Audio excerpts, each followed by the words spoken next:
ఇప్పటికే శబరిమల యాత్రకు వెళ్ళిన భక్తులు కొంత ఆందోళనతో వెళ్తూ ఉన్నారు. ఎందుకనంటే శబరిమలలోని అమీబా వైరస్ అనేది వ్యాప్తి చెందుతూ ఉంది. ఇక్కడ నీటిలో దిగడానికి వీలు లేదు. అలాగే నీటిని త్రాగడానికి వీలు లేదు అని జెప్పేసి అక్కడ ఆరోగ్య శాఖ హెచ్చరించడం జరిగింది. మరి దీనికి సంబంధించి అప్రమత్తంగా ఉండాలి అన్న నేపథ్యంలో మరి ఇప్పటికే మాల వేసుకున్న వాళ్ళందరూ కూడా ఖచ్చితంగా శబరి ఎళ్ళాలని ఉండేవాళ్ళు గూడా ఉంటారు. ఖచ్చితంగా మాలను శబరి వెళ్ళి తీయాలి. అక్కడ అయ్యప్ప దర్శనం కావాలి. అలాగే మకర జ్యోతి కోసం పరితపిస్తున్న వాళ్ళు ఉంటారు. మరి లక్షలాదిగా భక్తులు ప్రతి ఏడాది గూడా వెళ్తూ ఉంటారు. ఈ వైరస్ నేపథ్యంలోన వీళ్ళు అక్కడికి వెళ్లి ఇబ్బందులు పడాల్సిన పరిస్థితి ఉన్నప్పటికీ కూడాను భగవంతుని దర్శించుకోవడానికి వెళ్ళే ప్రయత్నం చేస్తూ ఉన్నారు. తగిన జాగ్రత్తలతో. మరి ఇది ఒక పక్కన పెట్టేస్తే ప్రస్తుతానికి అక్కడున్న కేరళ ప్రభుత్వం మాత్రము తెలుగు రాష్ట్ర ప్రజల భక్తులకి సరిగా సహకరించడం లేదు. వాళ్ళని ఇబ్బందులకి గురి చేస్తూ ఉన్నారు. అలాగే లైన్‌లు గూడాను మించిన లైన్స్ ఉంటూ ఉన్నాయి. భక్తుల్ని ఏదైనా సమాచారం కోసం పోలీసుల్ని అడిగితే వాళ్ళు సమాచారం ఇవ్వకుండాను అసభ్యకరమైన చేష్టలు చేస్తూ ఉన్నారు అని జెప్పేసి అయితే తూర్పుగోదావరి జిల్లాకి సంబంధించిన కొంతమంది భక్తులైతే మాత్రము ప్రభుత్వానికి తెలియజేయడం జరిగినట్లుగా ఇక్కడ సమాచారం మనకు కనిపిస్తూ ఉంది. దీని మీద ఎమ్మెల్యే రాజాసింగ్ కూడా స్పందించారు. తెలుగు రాష్ట్రాల ముఖ్యమంత్రులు రేవంత్ రెడ్డి గారికి అలాగే నారా చంద్రబాబు నాయుడు గారికి కూడా ఆయన విన్నపిస్తూ ఆయన ఒక వీడియోను కూడా రిలీజ్ చేసిన వీడియో ఒకటి వైరల్ అవుతూ ఉంది. మరి తెలుగు రాష్ట్రాల భక్తులు ఎవరైతే ఉంటారో వీళ్ళకి భాషా సమస్య కూడా ఉంటుంది. అలాగే పోలీసులు వ్యవహరిస్తున్న తీరు దుర్మార్గంగా ఉంటూ ఉంది. మరి ఎప్పుడైనా కూడాను భక్తులు వెళ్ళాలి అని అంటే ఏదైనా ఏజెన్సీలని మీరు మీ తరఫు నుంచి ప్రభుత్వం తరఫు నుంచి ఏర్పాటు చేసి ప్రయత్నం చేయండి. వాళ్ళకి భాషాపరమైన ఇబ్బంది రాకుండా చూడండి.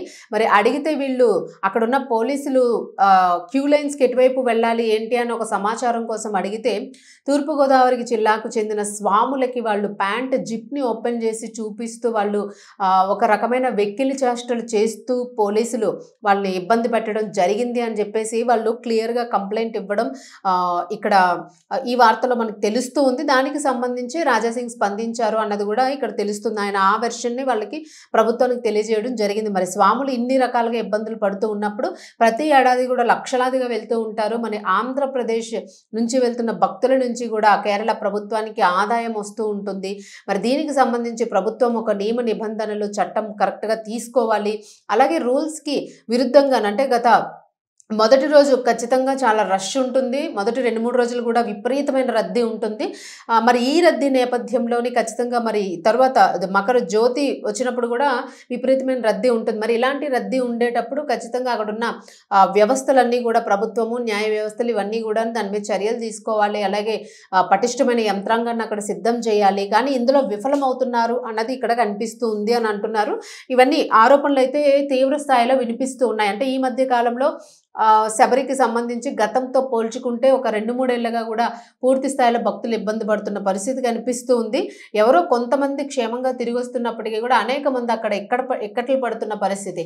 అది మనకి భాష తెలియని ప్రాంతము, అలాగే ఆహారపు అలవాట్లకు సంబంధించిన ప్రాంతం కాదు. మరి ఇలాంటి ఇబ్బందులన్నీ ఉండేటప్పుడు ప్రభుత్వం ఖచ్చితంగా చర్యలు తీసుకోవాల్సిన నేపథ్యం అయితే ఉంది. మరి దీనికి సంబంధించి మాత్రము ముఖ్యమంత్రులు ఖచ్చితంగా చర్య తీసుకోండి. భక్తులు ఇబ్బంది పడుతూ ఉన్నారు. అలాగే అధికారులు ఎవరైతే ఇలా వెకిలి చేష్టలు చేస్తే ఇబ్బంది పెట్టారో వాళ్ళ మీద కేరళ ప్రభుత్వం చర్యలు తీసుకునేలాగా చూడాలి అని చెప్పేసి అయితే రాజాసింగ్ డిమాండ్ చేయడం కనిపిస్తుంది ఈ వార్తలోని. మరి రాజాసింగ్ అంటే ఆయన భక్తుల తరఫు నుంచి తీసుకున్నారు. ఇక్కడ ఆయన్ని హైలైట్ చేయడం కాకపోయినప్పటికీ కూడా అక్కడ భక్తులు పడుతున్న ఆవేదనకి సంబంధించి ఆయన రియాక్ట్ అవ్వడం జరిగింది.